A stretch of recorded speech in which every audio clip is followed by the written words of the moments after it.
Étudiants et bienvenue dans un exercice qui fait partie d'une série que j'ai déjà proposée. Donc je corrige la question numéro 8. Donc c'est un exercice d'un examen de l'École polytechnique fédérale de Lausanne. Donc l'objet c'est d'appliquer correctement les lois des mailles, les lois des nœuds et faire le bilan des puissances. Bien, l'exercice est le suivant. Donc vous avez ce circuit-là. Quels sont les inconnus? Vous avez I1 est inconnu, donc ce courant est inconnu. ICD est inconnu. Donc on vous donne la valeur de cette résistance, de celle-là, de celle-là. On vous donne le courant IFD et c'est tout.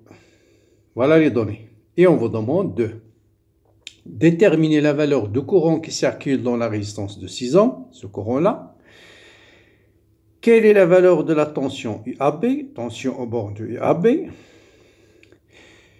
Quel est le courant qui circule ICD justement? Quelle est sa valeur?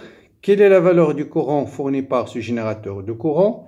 Et enfin, une fois que vous avez déterminé toutes ces grandeurs-là, on vous demande de faire le bilan des puissances, c'est-à-dire quelles sont les puissances consommées, les puissances fournies par les sources. Juste une notation, donc quand on écrit une tension comme ça en 2 volts, en fait, ça signifie tout simplement borne négative, borne positive. Donc ça, c'est des notations des Suisses. U2 égale à 4 volts. En français, on l'appelle en note comme ça. Bon, voilà. Donc voilà l'exercice. Donc je vais essayer de le corriger. Bien sûr, vous pouvez screener l'écran, arrêter la vidéo, essayer de travailler l'exercice avant de regarder le corriger. Donc commence par déterminer le courant qui circule dans cette résistance de 6 ohms. Qu'est-ce que je connais? Je connais la résistance. Le courant qui sort ici, 2,4. Donc, je vais appliquer tout simplement la loi des nœuds ici. Et je vais appliquer aussi le fait que 6 est en parallèle avec 3. Donc, vous voyez bien que 6, donc là, cette résistance-là, je peux le mettre ici. Bon, pardon, je peux le mettre ici, c'est la même chose. C'est exactement la même chose, 6 ohms. C'est la même chose. Et vous voyez bien que cette tension au bord de 3, ils sont en parallèle, donc ils ont la même tension. C'est-à-dire 6, je note le courant qui circule dans 6, I2. Le courant qui circule dans 3, je l'appelle I1. Et vous voyez bien que j'ai 6 fois I2 est égal à 3 fois I1, parce qu'ils sont en parallèle. Donc cette tension est égale à celle-là. Et j'applique la loi des nœuds ici. Vous voyez bien que I1 plus I2 égale à 2,4. Donc ça suffit pour déterminer le courant I2. Donc je simplifie ici par 3. Donc ça veut dire que j'ai I1 égale à 2 fois I2. Je remplace I1 ici par 2 fois I2. Donc je trouve 3 fois I2 égale à 2,4. Donc I2 égale à 0,8. Donc le courant qui circule ici c'est 0,8. Et par conséquent le courant qui circule là c'est 2,4 moins 0,8. Donc j'ai déterminé le courant qui circule dans 6. Question suivante, quelle est la valeur de la tension UAB? Maintenant, on nous demande la tension, cette tension-là. Allez, j'ai utilisé une notation française, cette tension-là, différent V de A moins V de B. Bon, je ne peux pas utiliser 12 puisque je ne connais pas le courant qui circule dans 12. Je ne peux pas utiliser ici CD puisque je ne connais pas. Donc, je vais utiliser cette maille-là. Donc, V de A moins V de B, je vais le calculer sur cette branche-là. Bon, là, 3 ici, s'ils sont parallèles, je vais le remplacer par leur résistance équivalente. 3 en parallèle avec 6, c'est en fait 2 ohms. 3 en parallèle avec 6, c'est 2. Et vous voyez bien, et le courant qui circule dans 3 en parallèle avec 6, c'est combien? C'est 2,4. Et là, c'est 2,4. Donc, ce courant-là, c'est le même qui rentre ici. C'est la loi des nœuds. Donc, vous voyez bien que V de A moins V de B, cette tension, ça sera tout simplement la tension en borne de 2 plus la tension en borne de 2. Donc, 2 en 2 avec 2, ils sont en série. Donc, UAB, c'est 4 fois le courant qui circule dans ces deux résistances qui est 2,4. Donc, c'est 4 fois 2,4. Ça me donne 9,6 volts. Donc, vous voyez, donc là, on vous demande V de A moins V de B. Vous avez plusieurs façons, soit de le calculer dans cette branche-là, soit de le calculer dans cette branche, soit de le calculer dans cette branche. Mais d'après les données, la seule possibilité pour le moment, c'est de le calculer dans cette branche-là. Voilà. Maintenant, on nous demande ICD. Donc, vous voyez bien là, IAB, cette tension-là, c'est la même que celle-là. Donc, vous voyez bien que VUAB, c'est aussi 4 volts plus ICD fois la résistance de 4. Donc, j'applique la loi d'Ohm. Donc 4 plus 4 fois ICD, et ça c'est égal à 9,6 parce que cette branche elle est en parallèle avec celle-là. D'accord? Donc, donc ça c'est égal à 9,6 et ça vous donne ICD égal à 1,4. Bien. Donc je détermine ICD, j'ai déterminé IAB. Quel est le courant I1?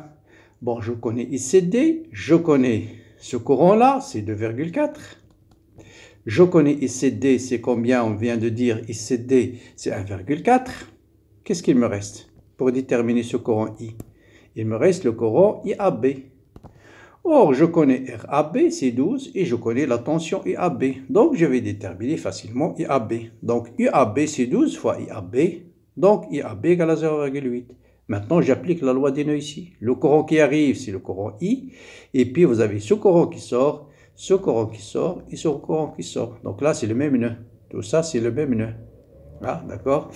Donc, c'est comme si vous avez un courant I qui arrive, et puis il part, il part, il part. Donc, vous avez ICD, vous avez 2,4 et vous avez IAB. Donc, vous voyez, et ça me donne 4,6 le courant, générateur de courant, donc nous fournit un courant de 4,6 ampères. Donc, voilà, j'ai déterminé toutes les grandeurs inconnues de cette maille-là. Maintenant, on va essayer de faire le bilan des puissances. Donc, vous voyez bien ici que le courant ICD est positif, ça veut dire le sens réel, c'est celui-là. Donc là, ce sera un récepteur, puisque cette tension-là, c'est 4 volts. Donc ça, c'est un récepteur. Un récepteur. Et là, un générateur de courant. Donc on va calculer d'abord toutes les puissances consommées, perdues par effet, absorbées. Ce sont les puissances absorbées, c'est-à-dire par les résistances.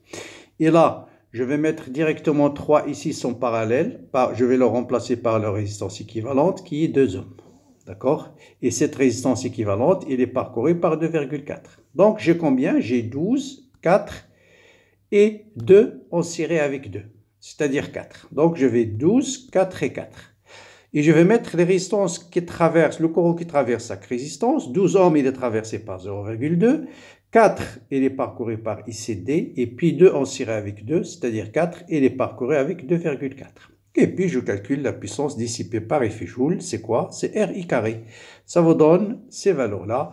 Et si on fait la somme totale des puissances dissipées par effet Joule, ça nous donne 38,56 watts. Bien, ça c'est les puissances à absorber.